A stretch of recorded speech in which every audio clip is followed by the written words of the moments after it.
autoconheço, eu consigo observar meus movimentos internos, meus sentimentos, minhas sensações, e eu consigo perceber o outro.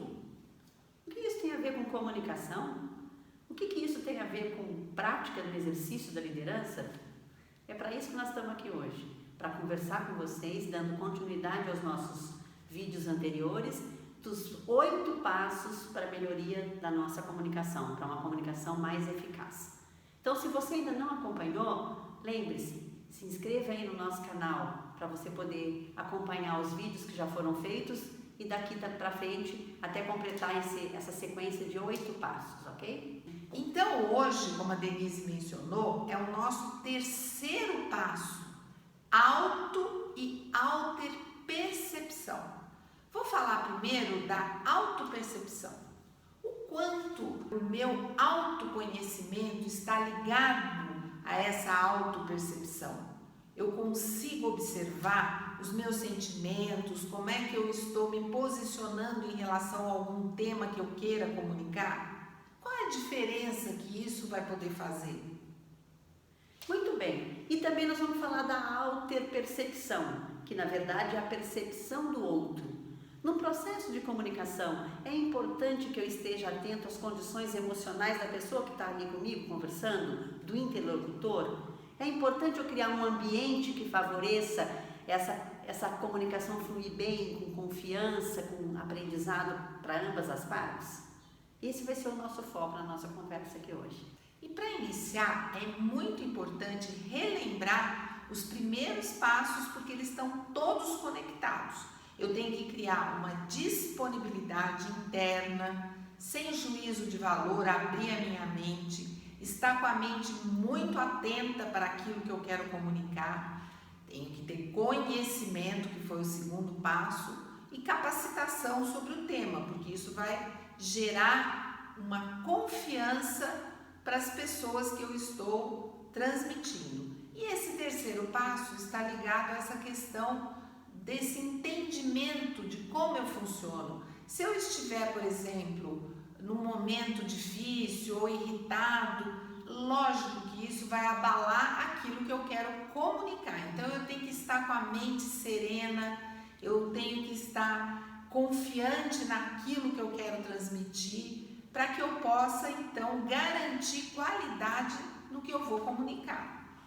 Muito bem, e lembrando que comunicação é uma via de mão dupla, né? Tem aqui, tem a pessoa lá. Se a gente for fazer um paralelo aí com a questão do exercício da liderança, na comunicação com o meu liderado, eu preciso ter a consciência de que o ambiente tem que ser criado para que ele entenda aquilo que eu estou comunicando. A gente sempre fala aqui na Integral que comunicar não é o que eu falo, é o que o outro entende. Eu preciso garantir esse clima harmonioso, eu preciso garantir que o vocabulário que eu esteja usando seja mais apropriado para aquele liderado. Eu preciso garantir que ele se sinta disponível e também atento para aquilo que eu estou comunicando. Eu preciso garantir que a nossa relação seja de confiança e que ele perceba que aquela comunicação vai para contribuir com um assunto que ele tem alguma dificuldade ou com o próprio desenvolvimento dele. Então, é sempre muito importante isso.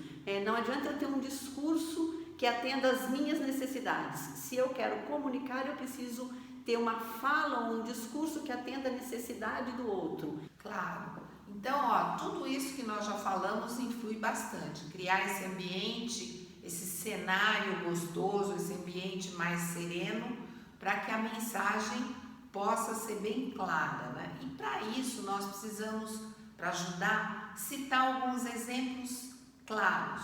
Nós temos um exemplo que é do Rafael. O Rafael tem uma equipe enxuta, são 5 pessoas, só que ele é um pouco assim, ousado. Ele quer sempre estar na frente, ele quer criar coisas novas e ele fica empolgadésimo com isso. Mas muitas vezes ele não percebe que ele atropela a equipe. Então, o que nós temos conversado com o Rafael?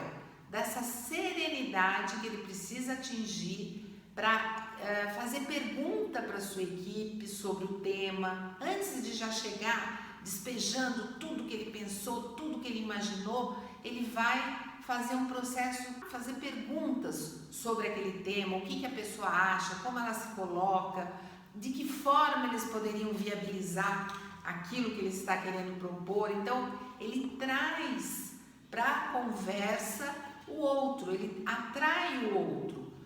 Para isso, ele precisa se auto-perceber, porque ele precisa estar sereno, ele precisa estar tranquilo, ele não pode se atropelar e atropelar as outras pessoas.